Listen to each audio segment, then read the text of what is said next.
Madame la présidente de l'AME, chers collègues enseignantes et enseignants, distingués accompagnants du parrain, Madame les marraines, en l'occurrence surnommée AO, population de Ndiayène Santan, chers élèves, je vous salue. C'est avec une immense joie et une grande humilité que je prends la parole aujourd'hui en tant que parrain de cette fête de fin d'année. Avant toute chose, permettez-moi de remercier l'association des élèves et étudiants ressortissants de Ndiayène Santan de m'avoir choisi comme parrain. Ce choix sur ma modeste personne est le résultat d'une longue et sincère complicité entre un éducateur et ses apprenants. Aujourd'hui, nous célébrons l'effort, le mérite et la persévérance. Et leur engagement ont su guider l'école de Ndiayène Santan sur le droit chemin. Je veux nommer mes prédécesseurs, M. Dien, qui est le premier directeur de cette école. Ensuite, M. Adam Ndiaye. Et enfin, M. Ali Seignan, que j'ai trouvé sur place. Notre affectation à l'école de Ndiayène Santan n'a pas été un hasard, car cela m'a permis de se ressourcer sur le plan social, pédagogique, culturel et professionnel. Durant notre séjour à Ndiayène Santan, des défis, des obstacles et épines se sont dressés sur notre chemin.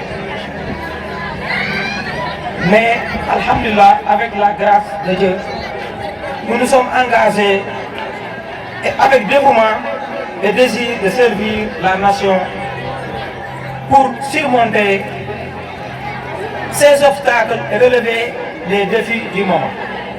Pour rappel, en 2014, nous avions trouvé une école presque en lambeaux, sur tous les plans. Effectif très faible, moins de 20 élèves, comme le viennent de citer les professeurs, une population réfractaire et des enfants sans repère.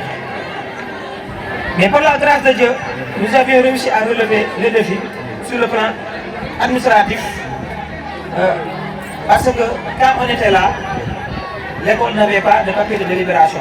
Mais on s'est levé, on a fait des démarches au niveau de la commune de Keur Saalum Diané et on a réglé ce problème. Sur le plan social également, bon, on est entré en contact avec la jeunesse et la communauté. C'est ainsi que la communauté a commencé à intégrer l'école.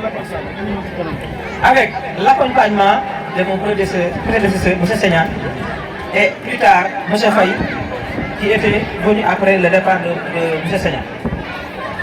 Maintenant, permettez-moi de donner quelques conseils à nos chers élèves ressortissants et élèves de l'élémentaire. Chers élèves, cette célébration est aussi l'occasion de rappeler que l'excellence ne se limite pas à la réussite scolaire. Elle est un état d'esprit. Elle réside dans la rigueur, dans le respect des valeurs, dans l'envie constante de s'améliorer et de se dépasser.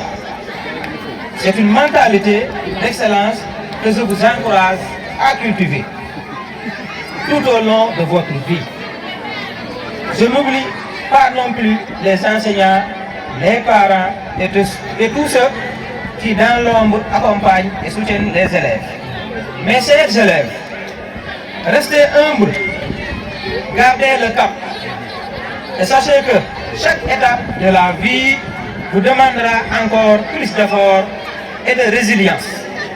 Car comme le disait Alfred de Musset, l'homme est un apprenti, la douleur est son maître et nul ne se connaît tant qu'il n'a pas souffert.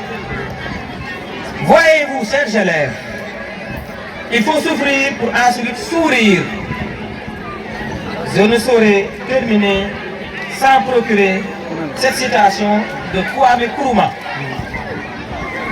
qui dit l'éducation est le fondement de la société. C'est par elle que les individus apprennent à vivre ensemble. Chère population de Ndiayène Santa, chers parrains, chers directeurs, je ne saurais terminer mon discours sans faire des remerciements.